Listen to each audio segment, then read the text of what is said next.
या व्हिडिओमध्ये आपण बघणार आहोत MS वर्डमध्ये पेज सेटअप कसे करायचे। त्यासाठी लेआउट, मार्जिन, कस्टम मार्जिन, त्यानंतर पेज सेटअपसाठी साईज टाकूया।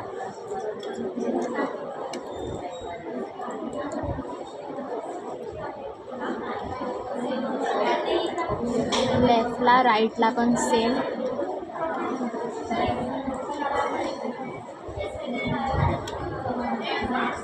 त्यानंतर पोर्ट्रेट हवा असेल तर पोर्ट्रेट आणि सिलेक्ट। त्यानंतर आपण जाऊया डिझाईनमध्ये, पेज बॉर्डर, बॉक्स हवी ती बॉर्डर सिलेक्ट करू, सिलेक्ट। त्यानंतर आपण एक फॉर्म्युला लावून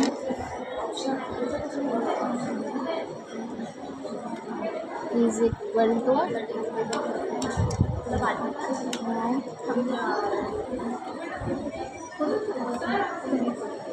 एंटर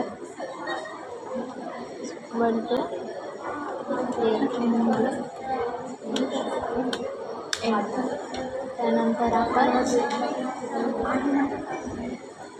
त्यानंतर आपण जाऊया फाईलमध्ये, त्यानंतर प्रिंट, साईज प्रिंट काढायची असेल तर साईज A4 ठेवूया, देन प्रिंट।